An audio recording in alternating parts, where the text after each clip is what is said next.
Saudara-saudaraku yang dikasihi Tuhan dimanapun saudara berada, selamat bertemu kembali dalam Sapaan Gembala GKI hari ini. Saudara, saya berharap saudara senantiasa bisa merasakan kasih setia Tuhan dalam kehidupan saudara, sekalipun situasi saat ini bukan situasi yang mudah. Mungkin saudara sakit, mungkin saudara sedang berada dalam duka karena kehilangan seseorang terkasih dalam kehidupan saudara. Tetapi biarlah kasih setia Tuhan yang saudara rasakan senantiasa memberi semangat, kekuatan, pengharapan, dan meneguhkan saudara-saudara semua. Saudara, saya Pendeta Yanu Widyo Pramono. Saya melayani di Jemaat GKI Kebayoran Baru, sering juga disebut sebagai GKI Panglima Polim di Jakarta. Hari ini sebelum kita mendengarkan firman Tuhan dan perenungannya, mari kita menyatukan hati di dalam doa. Mari kita berdoa.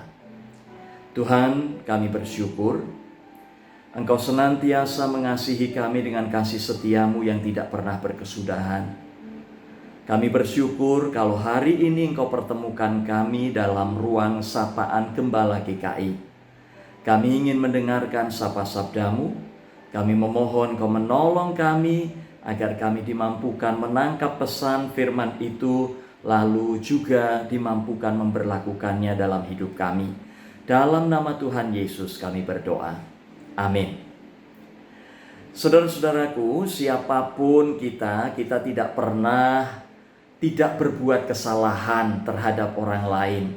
Siapapun kita juga rasanya mungkin pernah menerima kesalahan yang dilakukan oleh orang lain terhadap kita. Pertanyaannya adalah bagaimana kita menyikapi keduanya, baik ketika kita berbuat salah maupun ketika ada orang lain yang berbuat salah terhadap kita. Mari bersama-sama kita mendengarkan sapa yang terambil dari kitab 2 Samuel pasal 14 ayat 32 hingga ayat 33. Demikian apa yang tersurat di sana. Jawab Absalom kepada Yoab, "Ya, aku telah menyuruh orang kepadamu mengatakan, datanglah kemari supaya aku mengutus engkau kepada raja untuk mengatakan apa gunanya aku datang dari Gesur. Lebih baik aku masih tinggal di sana. Maka sekarang aku mau datang ke hadapan raja. Jika aku bersalah, biarlah ia menghukum aku mati." Kemudian masuklah Yoab menghadap raja dan memberitahukan hal itu kepadanya. Raja memanggil Absalom dan ia masuk menghadap raja, lalu sujud ke hadapan raja dengan mukanya ke tanah. Lalu raja mencium Absalom. Saudara-saudaraku, dialog ini terjadi ketika Absalom sudah berada di Yerusalem selama kurang lebih 2 tahun setelah ia melarikan diri dari Yerusalem ke Gesur. Apa penyebab Absalom melarikan diri? Saudara, Absalom memiliki saudara bernama Tamar, adiknya, dan dia memiliki saudara lain dari ibu yang berbeda, yaitu Amnon. Satu ketika Amnon jatuh cinta kepada Tamar. Namun rupanya Tamar tidak merasakan bahwa Amnon jatuh cinta kepadanya. Maka dicarilah upaya oleh Amnon agar bisa bersama-sama dengan Tamar. Apa yang dilakukannya?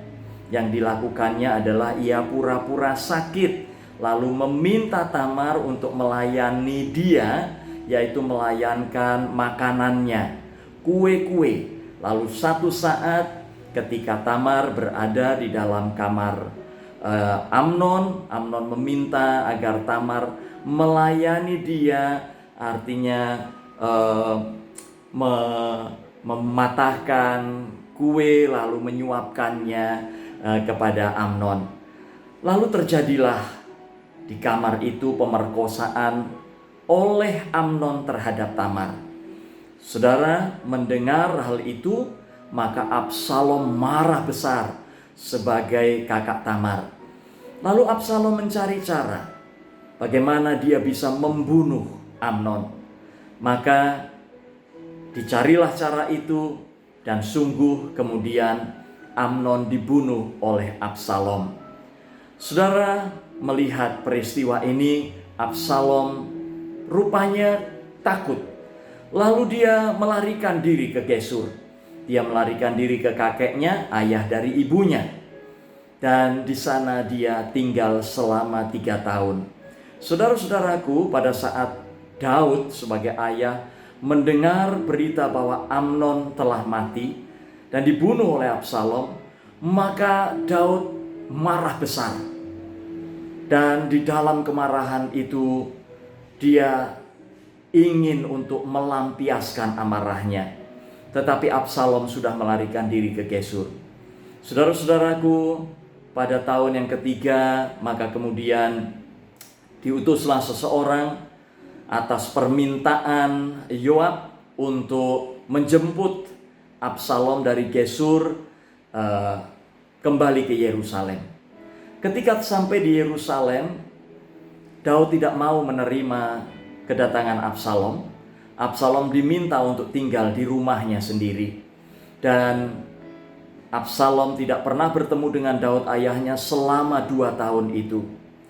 Maka di dalam hati Absalom muncul sesuatu yang tidak enak.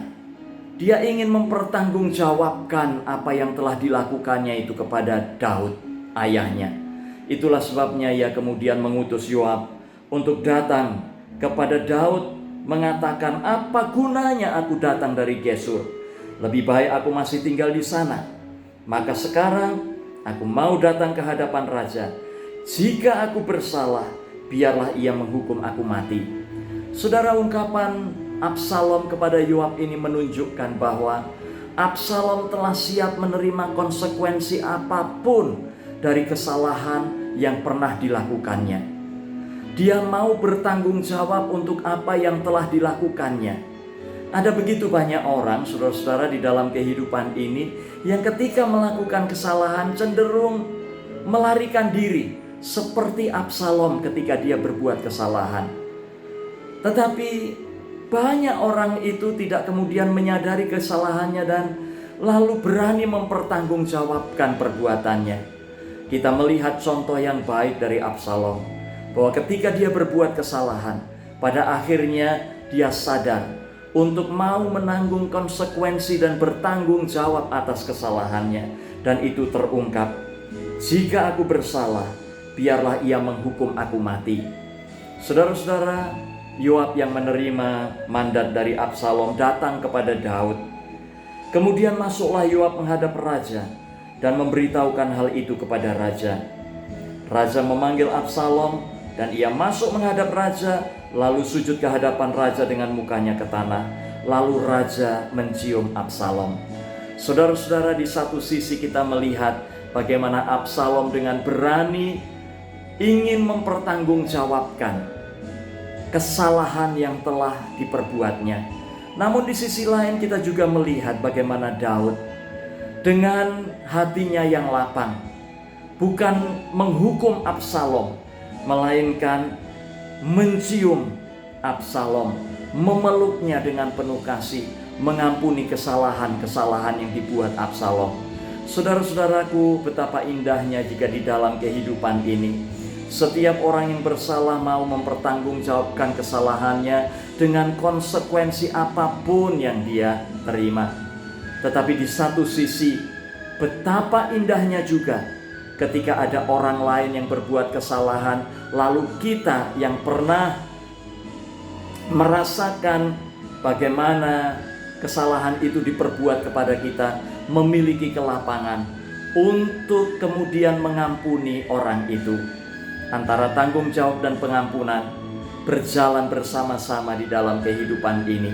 Mari kita tumbuh menjadi pribadi-pribadi yang siap bertanggung jawab untuk setiap hal yang kita lakukan.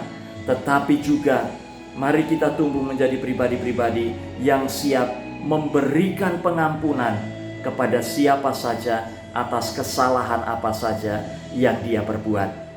Tuhan memberkati kita semua. Mari kita berdoa. Bapa, terima kasih. Engkau ingatkan kami melalui sapaan gembala hari ini tentang pentingnya bertanggung jawab, namun juga betapa indahnya pengampunan. Mampukan kami untuk menjadi pribadi-pribadi yang siap bertanggung jawab untuk kesalahan yang kami lakukan. Namun di satu sisi mampukan juga kami menjadi pribadi yang siap untuk mengampuni siapapun yang berbuat kesalahan kepada kami. Terima kasih Bapa, di dalam Tuhan Yesus Kristus kami berdoa. Amin.